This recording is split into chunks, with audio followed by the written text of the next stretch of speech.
بدگمانی کے دینی اور دنیاوی نقصانات کیا ہیں؟ یہاں بدگمانی کے دینی اور دنیاوی نقصانات بھی ملاحظہ ہوں تاکہ بدگمانی سے بچنے کی ترغیب ملے۔ چنانچہ اس کے 4 دینی نقصانات یہ ہیں۔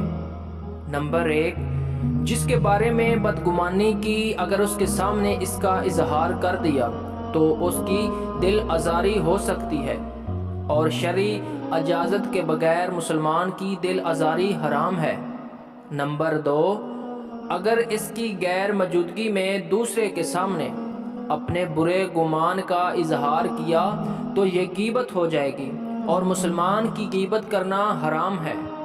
نمبر 3، بدگمانی کرنے والا محض اپنے گمان پر صبر نہیں کرتا بلکہ وہ اس کے عیب تلاش کرنے میں لگ جاتا ہے، اور کسی مسلمان کے عیبوں کو تلاش کرنا ناجائز و گناہ ہے۔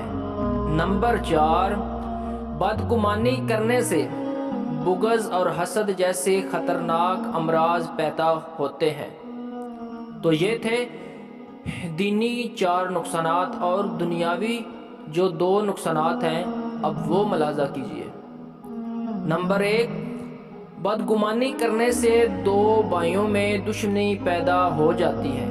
ساس اور بہو ایک دوسرے کے خلاف ہو جاتے ہیں، شوہر اور بیوی بھی ایک دوسرے پر اعتماد ختم ہو جاتا ہے اور بات چیت پر آپس میں لڑائی رہنے لگتی ہے، اور آخرکار ان میں طلاق اور جدائی کی نوبت آ جاتی ہے۔ بھائی اور بہن کے درمیان تعلقات ٹوٹ جاتے ہیں اور یوں ایک ہنستا بستا گھر اجڑ کر رہ جاتا ہے۔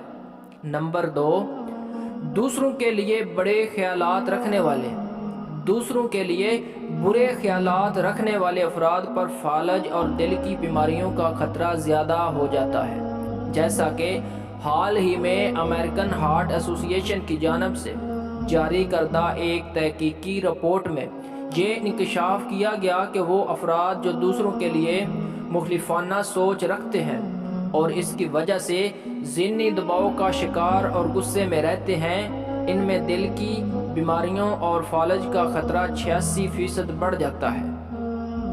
امام محمد غزالی رحمۃ اللہ علیہ فرماتے ہیں، شیطان آدمی کے دل میں بدگمانی ڈالتا ہے تو مسلمان کو چاہیے کہ وہ شیطان کی تصدیق نہ کرے اور اس کو خوش نہ کرے، حتیٰ کہ اگر کسی کے منہ سے شراب کی بو آ رہی ہو تو پھر بھی اس پر حد لگانا جائز نہیں، کیونکہ ہو سکتا ہے اس نے شراب کا ایک گھونٹ پی کر کولی کر دی ہو، یا کسی نے اس کو جبرن شراب پلا دی ہو اور اس کا احتمال ہے، تو وہ دل سے بدگمانی کی تصدیق کر کے شیطان کو خوش نہ کرے۔